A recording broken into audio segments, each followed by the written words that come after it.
Good Friday morning, everyone, and thank you for tuning in to yet another weekly Friday edition of The Chat, also known as the Alan Fitz Podcast. My name is Alan Fitz, and I am the host for the program this morning, and welcome into the show. As always, we would like to welcome in our three main listening audiences to the program this morning. Ladies and gentlemen, they are those that agree with us and pass along what we say on different social media sites and platforms. The second group are those that don't quite agree with everything that we say, but they can relate and do leave positive criticism. And then, of course, last but not least, it's going to be the haters, and they can't see the forest for the trees, so we don't pay any attention to them. Again, welcome into the chat this morning, live from our studios here in beautiful Amarillo, Texas. Folks, I want to start off before I get into the topic of the show this morning, and I want to caution the adults out there that do have adolescent children. Some of the language and some of the content may not be suitable for them. So keep that in mind as we get into this edition of the Alan Fitz Podcast.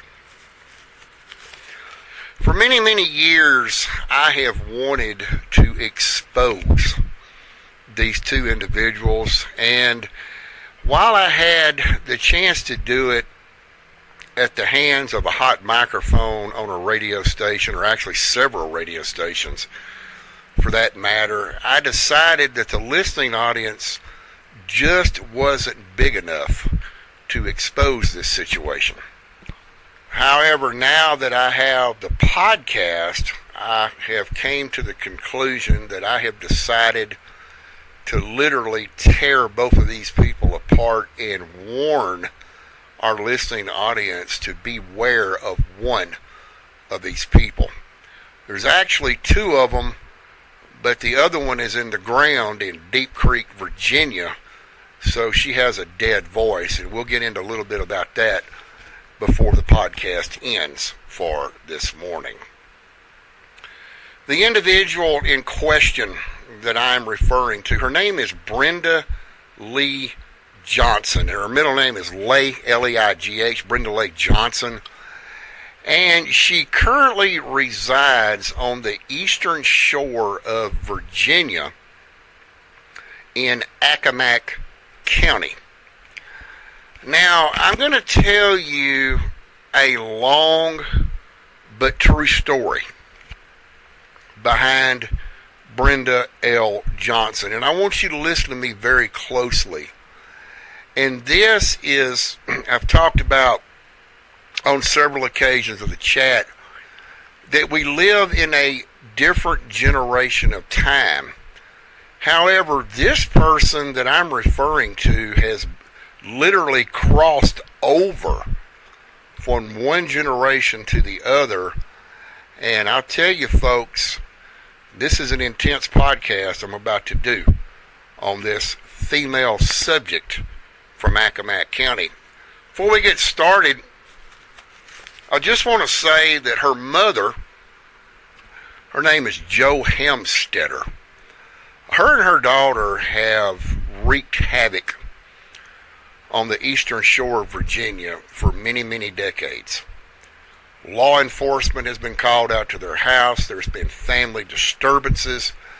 First one thing and the other. And it just doesn't seem like, especially back when I knew both of these individuals, that, you can only hope the best for someone, especially if they're going through a troubled time. But these two individuals must have been born to literally raise hell everywhere they went. And I'm going to start off telling you about this individual and how she continues to wreak havoc on the eastern shore of Virginia, especially with her fraud and scam. Again, her name is Brenda Lee Johnson, and it basically all got started. How many of you you baby boomers out there will know exactly what I'm talking about? You new generation, this actually ended before a lot of you were even born. But how many of you old timers out there, or you baby boomers, if you will, remember Yahoo Chat? This was a platform that came out back in the mid to late 90s after Yahoo became available with yahoo.com, and you could go there and read news and get your information from them. They had basically created what was known as Yahoo Messenger. It was a platform that computers recognized between themselves, and you could privately chat, text people in chat from any computer in the world to anywhere in the world, basically. And then they came out with the chat rooms that have since then been shut down on account of the bots were taking everything over. But the term Eastern Shore Girl was a name that I remembered because I used to surf the chat rooms. I didn't do it a lot, but in some of my free time, I'd get off work in the evening. I was a little bored, didn't have anything to do, so I'd go in there and get into chat rooms. And this was literally before the bots took it over and they were all shut down. The bots had just began coming out, so you really didn't know who you were talking to. Anyway, this Brenda Lee Johnson character was using the name Eastern Shore Girl. She was a real individual in real time, and from what I can remember, and this, again, ladies and gentlemen, has been over 20 years ago. I mean, two decades have passed by, 100 years and then some. She basically... just to put it in plain blank terms, she was looking for a man to get out in the bushes with. And folks, if you don't know what get out in the bushes means, you can either look it up. It may be in a search engine, or if your parents or grandparents are still alive, especially your grandmother, they can tell you exactly what getting out in the bushes mean. And, I can remember detecting that from her. She kind of struck me as the kind of person that was basically just looking for fun, good times, things like that. But at the same occurrence, get into bushes. If you want to use hard terminology, from this day and time, the new generation, she was looking to bang somebody, okay? So that's basically what getting out in the bushes is.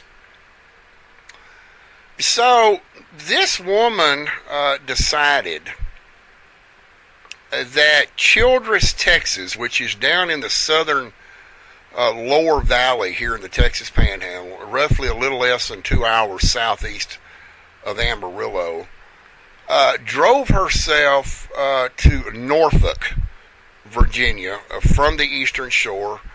A very beautiful drive along U.S. Highway 13, I may add. I've been out there many a times. You have to go across the Chesapeake Bay Bridge Tunnel, go underwater twice on this 22-mile bridge. It's absolutely breathtaking out there.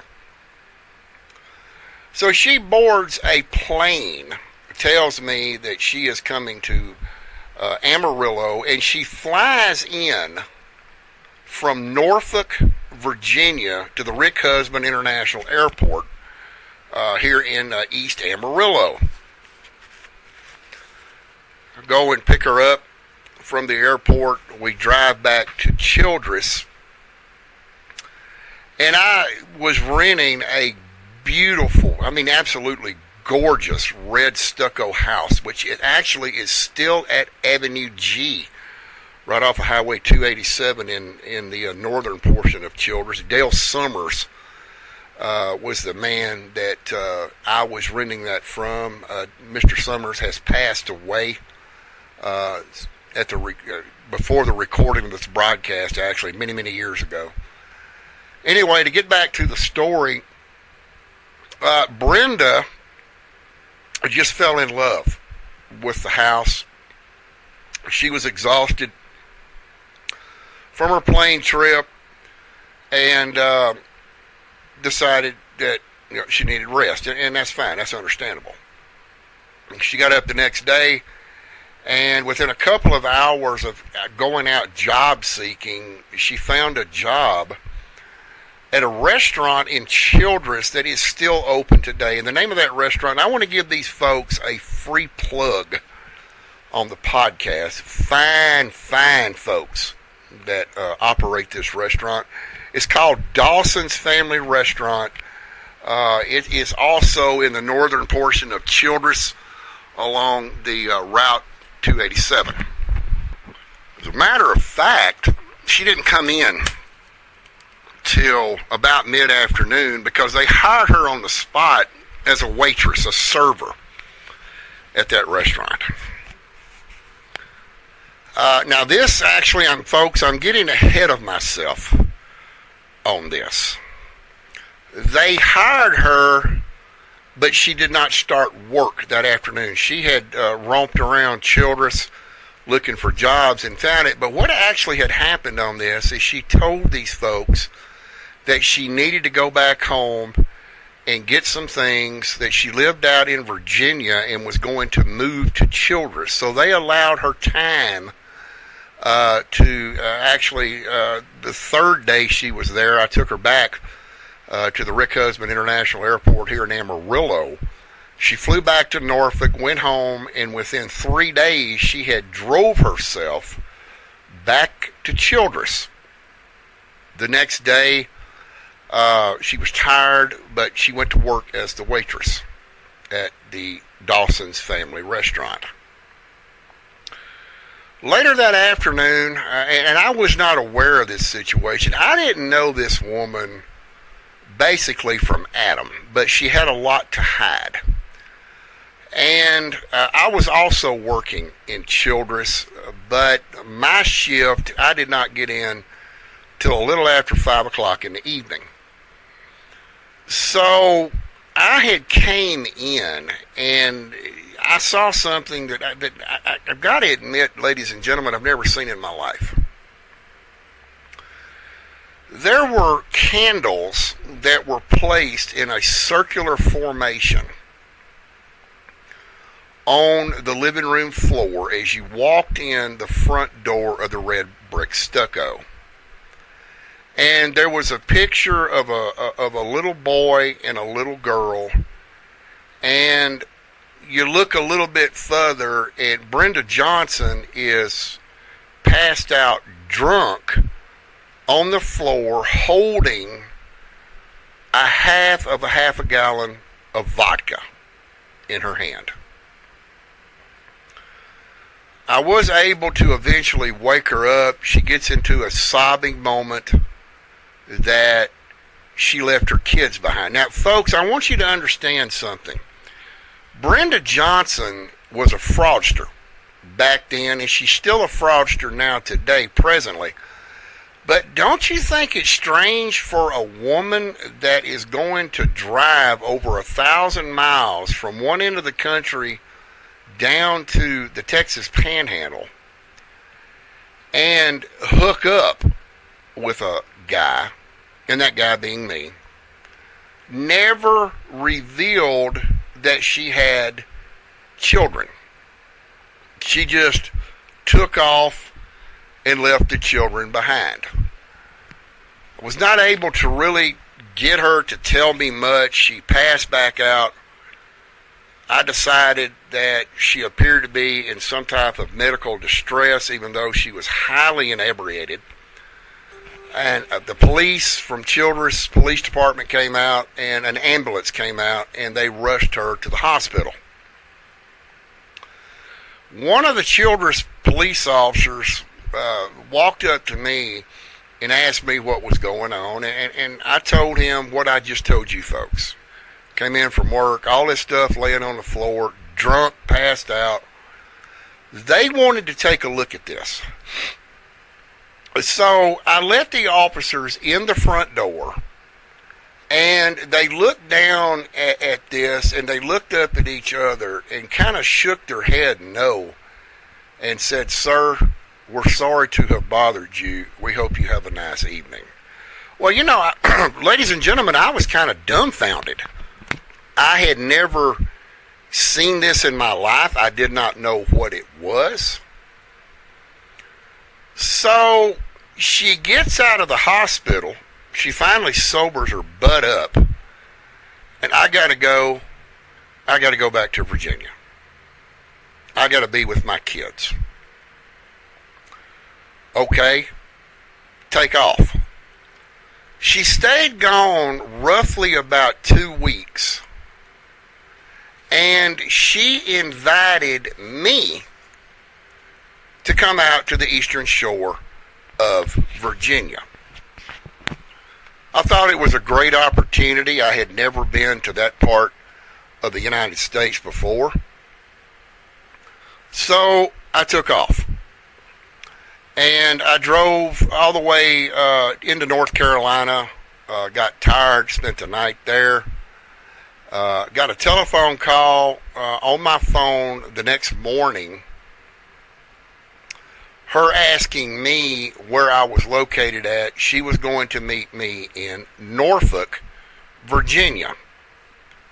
So we made arrangements for that. I kind of estimated what time I would be there, and she told me she would be at the entrance of the Chesapeake Bay Bridge Tunnel. Sure enough, when I got there, she was there. I did not really know where I was at. We paid the fee to go across the Chesapeake Bay Bridge Tunnel and up through the eastern shore of Virginia we went. It was roughly about a 2.5 hour drive, if I remember correctly. And we pulled in to her mother's house, Joe Hamstetter. And we walk in the house, and her mother looks at me, she looks at her, and Brenda tells her mother, "This is Alan from Texas." And the first thing that this old woman says to me, she asks me a question. She says, "What do you think about the Virginia hams and the crabs?" And I just kind of looked at her, and I'm thinking to myself, I saw signs for Virginia hams, these old spiral hams that are very popular out on the eastern shore back then. I don't know if they are now. This was 20 plus years ago, keep in mind. But I'm thinking to myself, I saw signs for Virginia hams, and I saw signs for crab and blue crab, but I haven't had the opportunity to try any of this. So why are you asking me this? And the woman, Joe Hamstetter, appeared to be about half drunk, folks. Anyway, we stayed there a couple of days and decided that I needed to go to work at that point. There was no work available in Accomack County, very, very small area of the eastern shore. So we proceeded on to Salisbury, Maryland, in Wicomico County, where the knot was tied. Was able to secure employment in Salisbury, Maryland. However, back in that time era, it was part-time work. It was not something that somebody could make a living doing. So from that point, we traveled up to Chittenden County, Vermont, which Burlington, Vermont is the seat. Brenda found a job as a waitress at the Denny's Diner right off of Interstate 89 that runs into South Burlington. I was a cab driver, radio dispatch cab driver from 6 a.m. to 6 p.m. 5 days a week, if I remember correctly. We were staying at a motel in Shelburne, Vermont, ladies and gentlemen, about 7 miles to the south of South Burlington, in a place called the Yankee Doodle Inn. And this is where the problems began surfacing that I knew that I basically am involved with an individual that has some type of mental problem. Brenda had had her hours cut about a week as she began working at Denny's there in Burlington, and came to the hotel that afternoon, and was really, if you will, raising hell about it. And, you know, I had heard enough about it. I told her repeatedly, let's just calm down. You know, they're going to make a new schedule. Let's see what's going on. And she had made so much noise at this Yankee Doodle motel, which, incidentally, folks, does not even exist today. It was a beautiful motel room. It had a lot of antique furniture, and wrought iron, and things like that. Beautiful bed. Anyway, to get back to the story, she had gotten so loud, and I never could confirm who called. I'm assuming probably the motel manager or possibly the owner, because we were only like a door or two down from the front office. They had called the Shelburne police out to the motel. They had gotten out there. I explained to them what was going on, and that she apparently is suffering some kind of mental crisis. They had a piece of paper on a clipboard. I signed it, and they made a radio call to someone, and someone from what was known then as the Fletcher Allen Hospital. They had a psychiatric unit, I believe, on the top floor. I had signed an order of commitment. And I thought it was kind of strange, because generally you have to have a judge sign something like that. But this was a voluntary commitment for basically mental status evaluation. She was placed in the hospital. About 3 days after she was placed in this hospital, I received a call from apparently, they called them then social workers. I had gone up and talked to this lady in private. They were basically wanting to, there were some other people in there with her. I don't remember who these people are or what their names are. Again, 20 plus years has gone by. And they were trying to do an assessment on her. And they asked me if I had experienced anything that she had done since we had been together. And I told him about the situation that occurred in Childress with the candles, all that stuff laid out on the floor, and this, that, and the other. And they showed me paperwork on her from the time that she had came in until the meeting that we had that morning.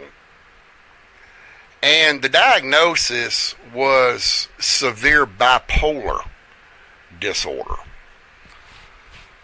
Wasn't quite sure exactly how to handle that situation, but as I explained my situation to them of what happened back in Childress, they identified that as Wiccan, and I had never heard of Wiccan. They explained to me that it was witchcraft and other things of that nature, and they wanted to keep her for evaluation. I said that would be fine. Let's try to straighten this thing out. We were new to each other. We were learning each other, things of that nature. Well, about 3 days later, I got another telephone call that her and some other woman that was also admitted to the hospital the Fletcher Allen Hospital there in Burlington. There was a woman there. I believe her first name was Amy, if I can remember this all these years. She actually was from the Lubbock, Texas area. And they had actually gotten caught in her room together. And folks, just to plainly put this, she was experimenting with lesbianism, okay? The social worker called me on the phone. They said that they were both fully unclothed and they were engaging in a 69 position on their bed when they walked into the room. This was very, very severe with the psychiatric hospital, and they told me that they had no other choice but to boot her out, and they wanted to know folks where she came from. I gave them the address of her mother, and they, I never could confirm this information either. I was just glad to be rid of her. They apparently, the hospital itself, paid for a bus ticket and put her on a bus, and back to Accomack County, Virginia she went. Divorce proceedings were initiated by me, and divorce was successful. It was granted by the judge. About maybe a year had gone by, and I decided to return back to Salisbury, Maryland. I did find very secure, gainful employment. Was there roughly about 4 months, and the telephone calls started happening from Brenda Johnson. She apparently had located that I was working in Salisbury. It continued on for about a month. The supervisors had came to me, sat me down, and said, you know, this has got to stop. I told them apparently it's not going to stop. They came up with a solution. They had another plant facility down in Wythe County, Virginia, which is Wytheville, another beautiful city in the Blue Ridge Mountains down in southwest Virginia. They recommended that I transfer to that area down there, and I agreed eventually to do that. I went down to Wytheville, if you will, and employment continued on down there, but then the telephone calls continued on there. They were able to stop the calls on their end, but on social media, that was a different story. She began, you couldn't even turn your computer on.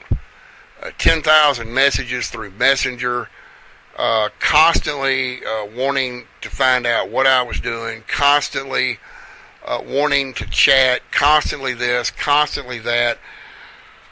I finally got a bait of it, got a belly full of it, and I went to the Wythe County Sheriff's Office there in Wytheville. I successfully did file harassment charges against her, and folks, this is really where it begins to crank up. There was something that was going on out in Accomack County with Brenda and the law enforcement out there, and I couldn't put my finger on it. But anyway, when the judge signed the warrant in Wytheville, they had to teletype across the state to Accomack Sheriff's Office. The sheriff and his deputies, basically hands were tied. They had no other alternative. They had to go out, arrest Brenda, bring her back to the Accomack County Jail there in Old Nancock, Virginia, and she was processed and bonded out. Later on, before the trial or the hearing took place in Wytheville, and I'm not going to say who this individual is, but I have kept in contact with this individual all these years. They still live out on the Eastern Shore. Apparently, Brenda was banging one of the deputies. And this leads it up to another story that Brenda pulled with her bipolar disorder, and I'm going to get to that in just a moment. But getting back to the Wythe County warrant, I did show up for court that morning. It was basically nothing more than a hearing. Brenda never showed up, but yet she gets on Facebook and tells everybody in hell and half of Georgia that she sent an attorney out there to represent her. Ladies and gentlemen, let me explain something to you. When I knew her then up until now, I can pretty much confirm to you, Brenda does not have money. Brenda is broke. This is why she has always been a waitress. The education is just not there. She does put on her Facebook page from time to time that she is the head tax preparer for H&R Block there in Accomack County. There is nothing to that. That is all fabricated. But getting back to the court situation, I'm not really 100% sure, folks, exactly what happened on that. I'm assuming there was a failure to appear warrant issued for her arrest for not showing up. And then she finally went out to Wythe County. I was already gone by that point. I had gone to Tennessee to seek a better lifestyle out near Sevierville in the Pigeon Forge area. I'm almost certain that she was forced to go out there and pay fines, probation costs, whatever they did to her. I don't know. Didn't care. I didn't keep up with it. Now, getting back to this, and I learned this later on while I was in eastern Tennessee from this point. But apparently, and my sources are very reliable because, and I don't remember, I must have left my number with someone that knew a deputy out there, but I got a telephone call from one of the Accomack County deputies. And this is how I found out what I'm about to tell you. And folks, this is horrible. It truly is a shame and a disgrace that mental illness, bipolar, schizophrenic disorder will do this to a person. Out on the Eastern Shore every year, they have what is known as a pony release out into the Atlantic Ocean. And the release location is called Shinnetig Island. Okay, this is where these horses, after they were released, they go for the little dip, the little swim journey into the Atlantic Ocean, and they come out on Shinnetig Island. And this is where they live the rest of their life. They are wild and they are free. Well, this event on the Eastern Shore of Virginia is held every year. I don't remember when it was held, but this is what was confirmed to me by an Accomack County deputy back then. The weather forecasters had predicted, or were predicting, I should say, some very, very severe weather. There was, my understanding, if I remember correctly, there was a hurricane that was supposed to impact portions of Maryland, the Eastern Shore of Virginia, and the east coast of Delaware and New Jersey. And they had, the organizers of the pony release on Shinnetig Island had backed up the event for a weekend. Okay, in other words, it was happening the weekend before it was actually scheduled to happen. And Brenda Johnson did not like the idea that this was taking place. And in one of her mood swings of the bipolar disorder peaking out, The deputy told me that she took the short 20-mile drive up to Shinnetig Island, and they had a tent set up where the organizers had a PA system set up. Hundreds and hundreds of people attend this every year, thousands of people now, and they had microphones in hand, and she was having one of her bipolar spells and generally went up there and tried to take over the place. And it just so happens that the deputy she was actually in the bushes with banging is the one that showed up, got her away from there before the rest of them showed up to arrest her for her disorderly behavior. Folks, it goes a lot deeper than what I'm actually talking about, because this was the point in time that I realized that Brenda was a very disturbed female individual. At the time that she came to Childress, she told me that she only had 2 children. And I'm going to use a little bit of terminology that may offend some folks. I'm not trying to offend anyone, but I grew up in East Texas, and this is the terminology that we use.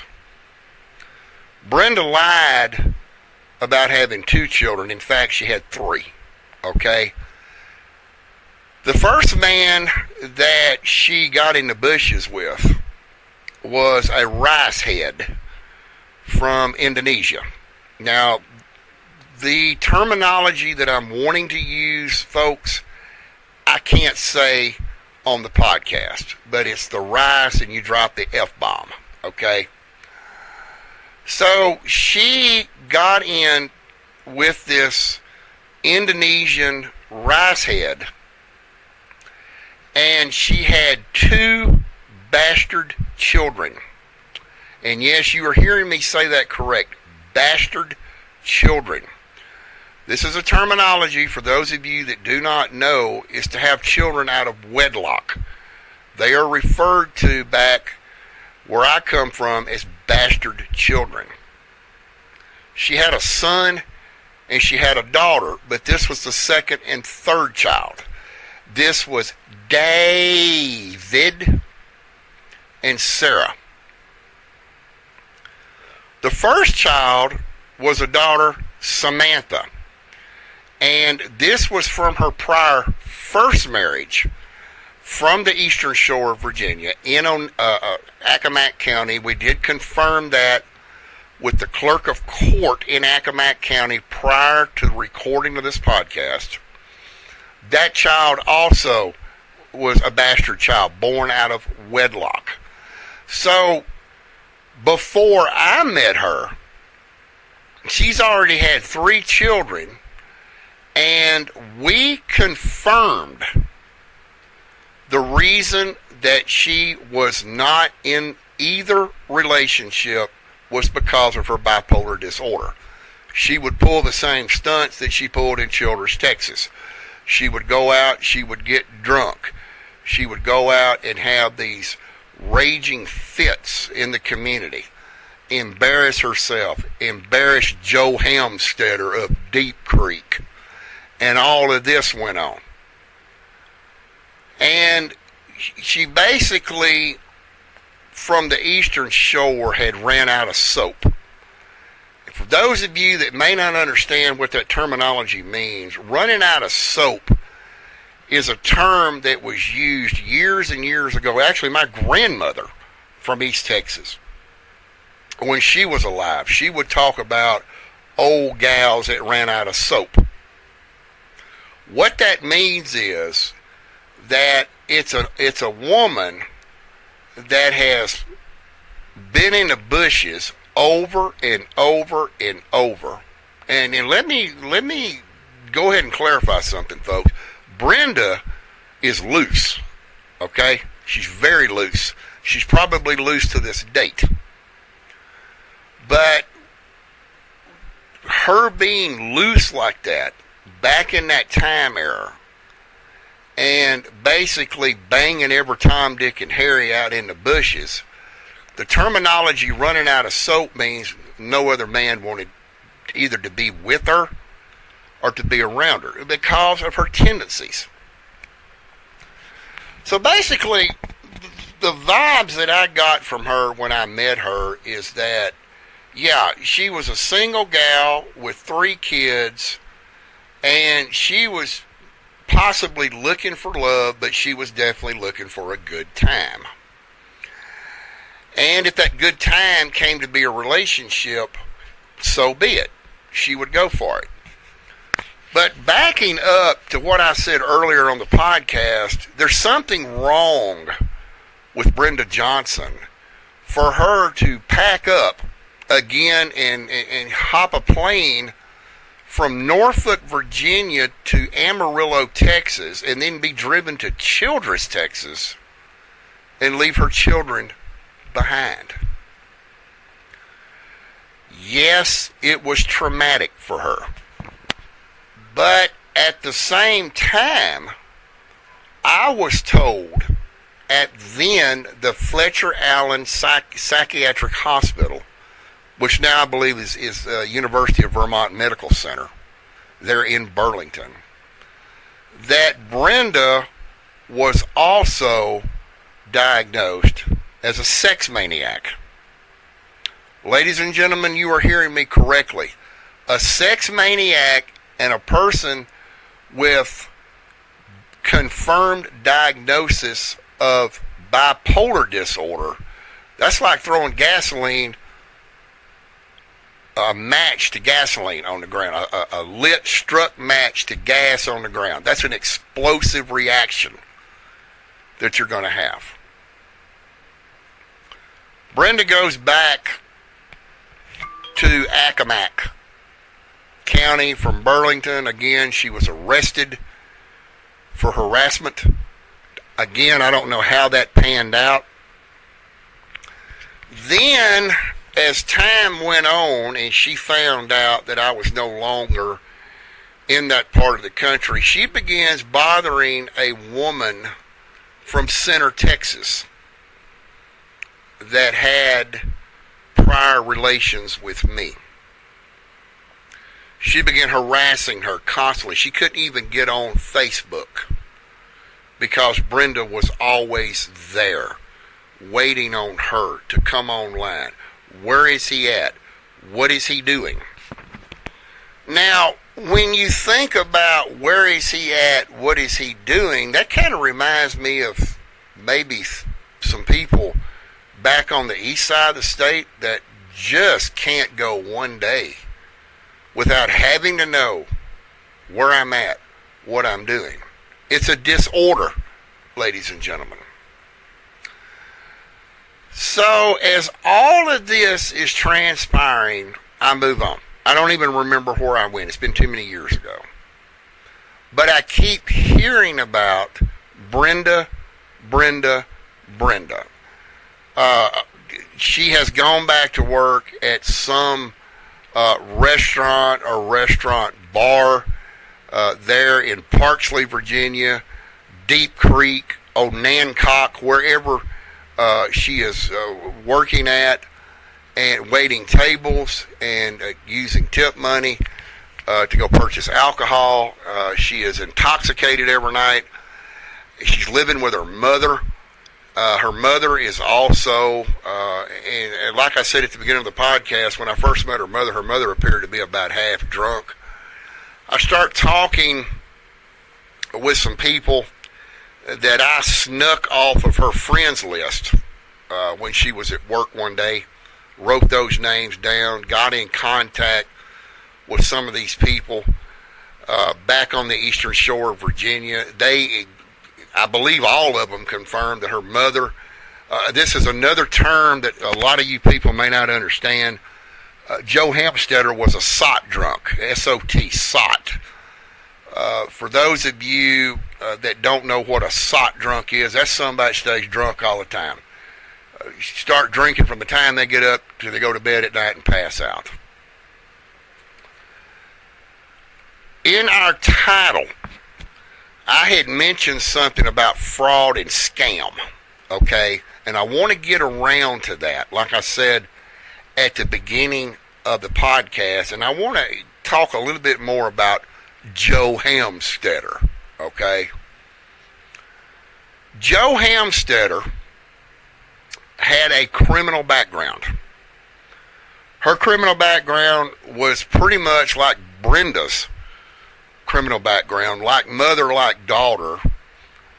Joe Hamstetter had gotten out and wrote some insufficiently funded checks at a Food Line grocery store there in somewhere there in Virginia, or possibly it could have been up in Maryland. Again, I can't remember where these grocery stores were located. It's been too many years, folks. Her daughter did the same thing. And they've got some different laws up there around Maryland and Delaware where, yeah, they'll issue a warrant for you, but it's called failure to prosecute. And I had to actually reach out to law enforcement both in Maryland and Delaware because I did not know what the statutes were. Maryland is a lot like Texas. They'll come after you. I don't care if it's been 30, 40, 50 years. But Delaware, and this is where a lot of those checks were written to a place called Hawker's Food Mart, which was located in Dagsboro, Delaware. I do remember that name because the assistant manager of that store, I did shop there. He knew that Brenda and I were together. He did not know that we had separated and divorced at that time. He hit me up because I had visited that store on my way back wherever I was going, and said that she had come in the store, she had wrote some hot checks, and all they really wanted was their money and an extra fee for something that Delaware law enforcement told me it's something called, they recall the warrant and just drop the charge or something like that. Again, too many years ago, but anyway, pay the checks off and it don't go to court. And I had informed, actually, Mr. Hawker was the man I spoke with. I don't know if he's still living or not. He was back in that time era. That we were not together. It was none of my concern. I'm sorry that it happened to him. But she was never actually prosecuted for that because up in Delaware, and this was a Delaware state trooper. I called the barracks up at Dover. And asked them years ago how this worked. And the trooper told me that it was called failure to prosecute. And what the details that he had got into was that they have X number of years to prosecute people that write hot checks, and that if they're not able to, not only failure to, what he meant by failure to prosecute basically was failure to apprehend. And because she was 2 states away, they did not have the jurisdiction to go back into Virginia to get her and bring her to Delaware for prosecution. I don't even remember what he said the time frame was. Again, 20 plus too many years ago. But I did learn that she was never prosecuted for it, that the warrants were pulled off of their database because it was failure to apprehend, failure to prosecute. The statute of limitations is what we call it here in Texas had run out on that.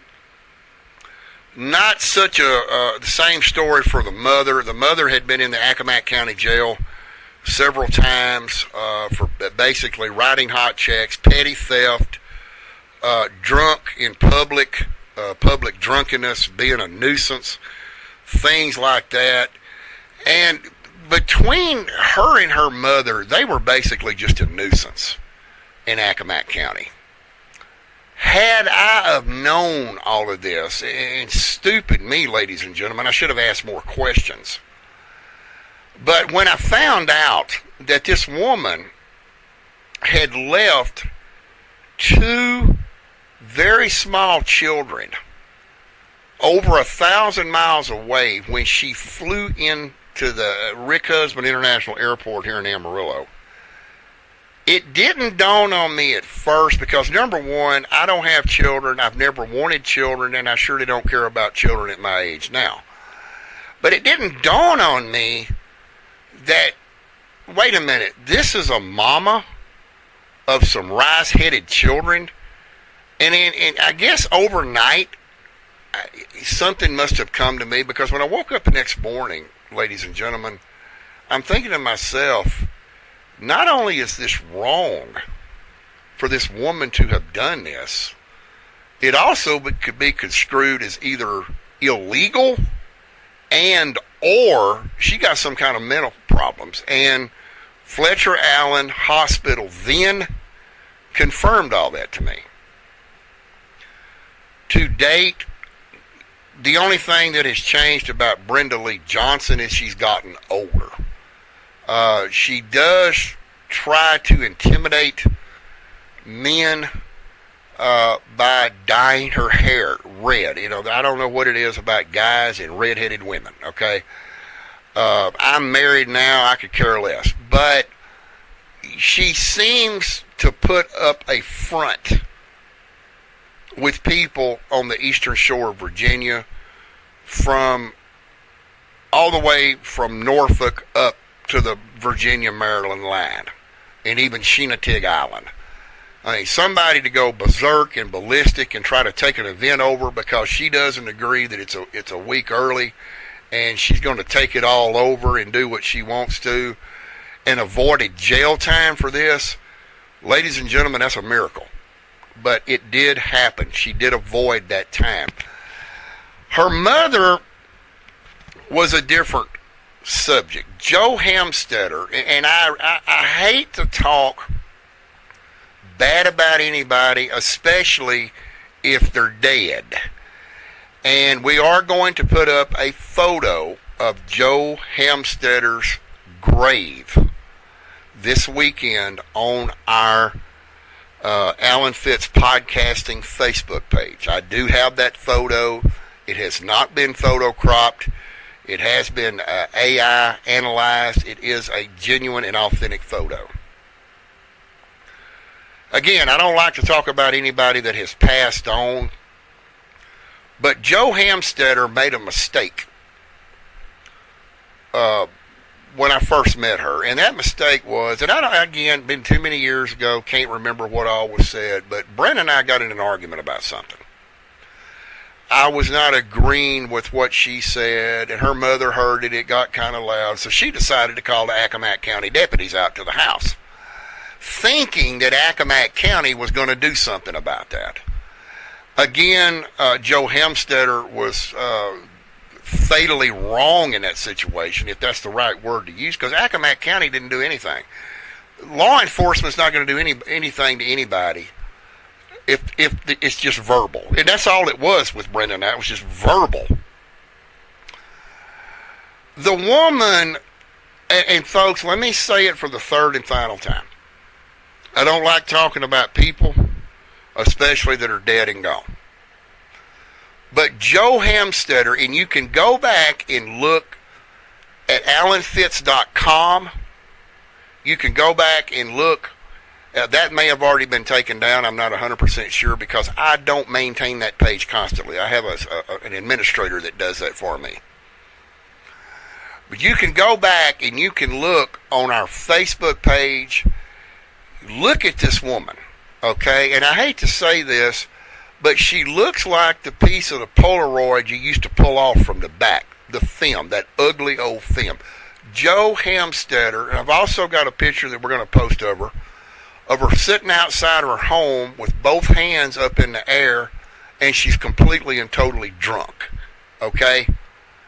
And talking about Virginia spiral hams and crabs, Maryland and Virginia blue crab. That's all this woman ever talked about. Even when she was drunk, that's all she talked about was Virginia hams and crabs.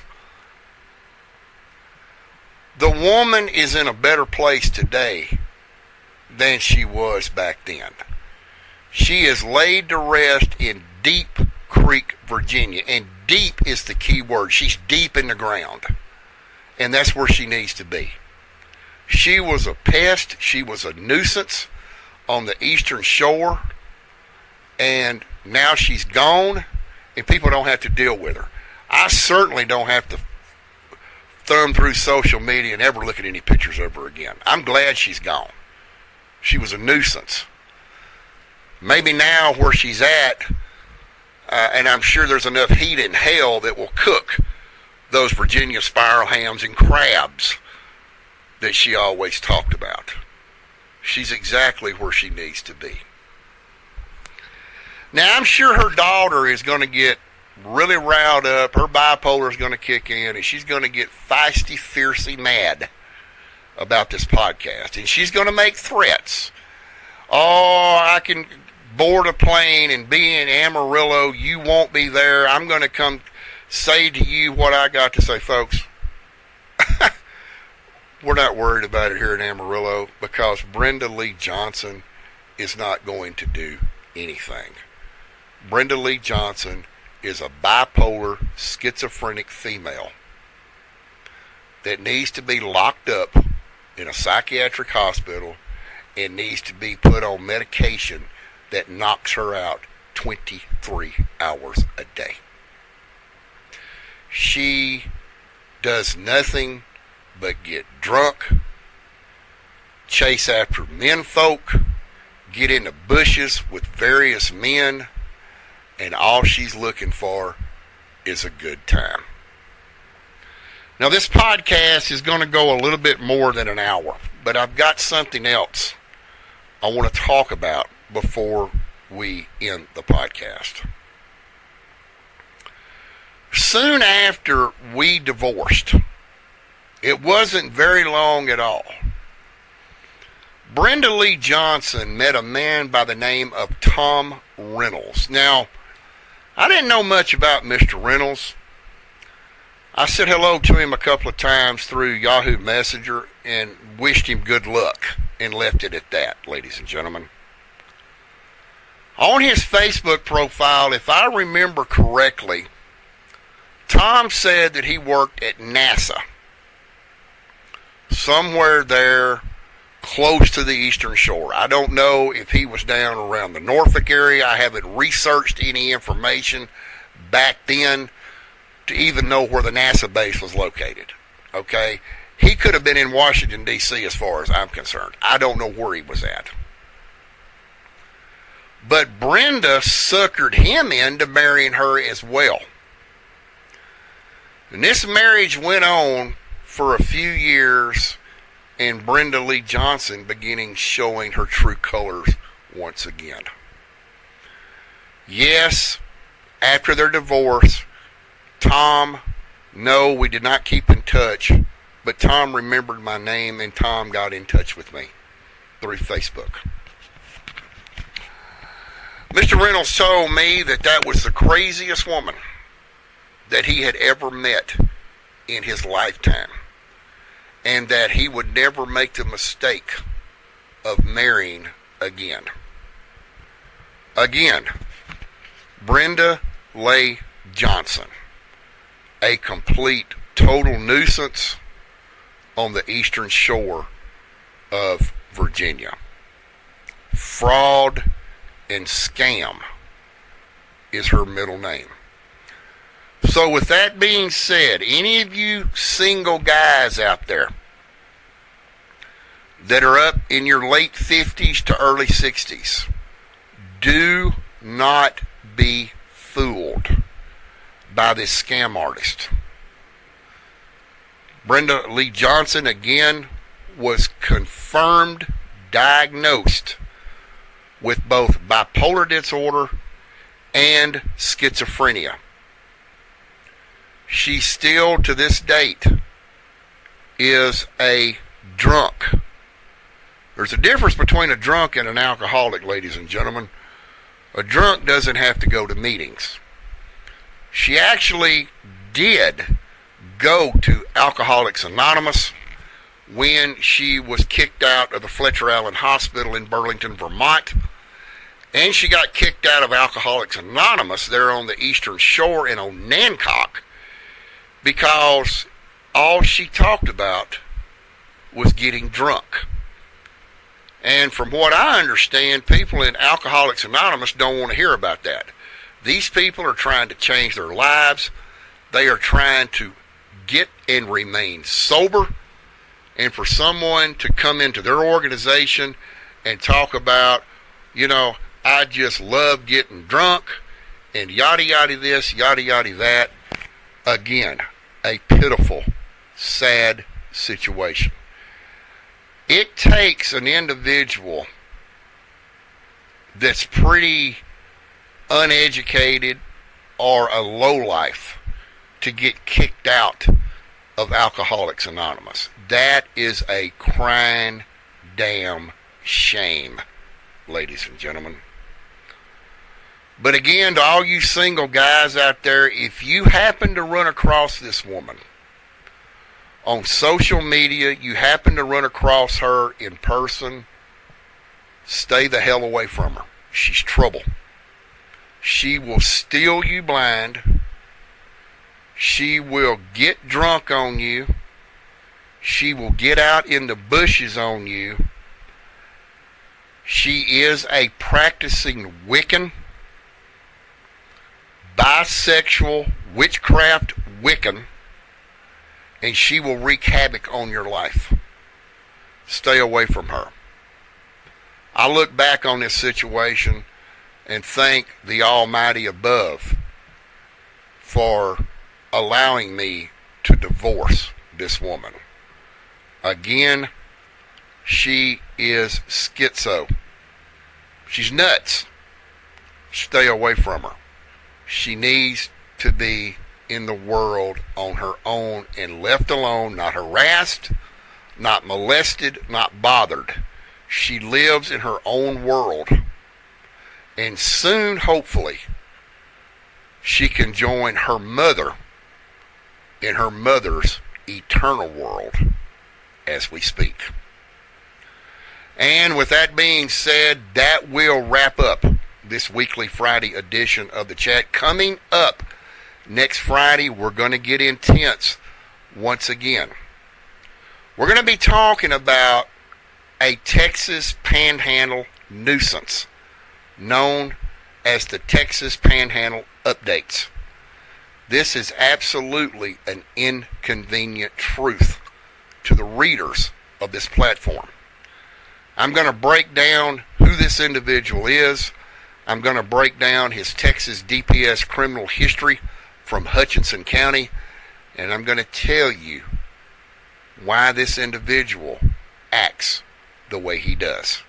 That's coming up next Friday, right here on the chat. And with that being said, that will wrap up this edition of the Alan Fitz Podcast, also known as the chat. Ladies and gentlemen, thank you again for tuning in to this program. You can always go back and re-listen to the podcast on my YouTube channel. Again, that address is youtube.com/at Alan Fitz Podcasting. Also, additional information about the podcast or a future podcast can be found at alanfitz.com.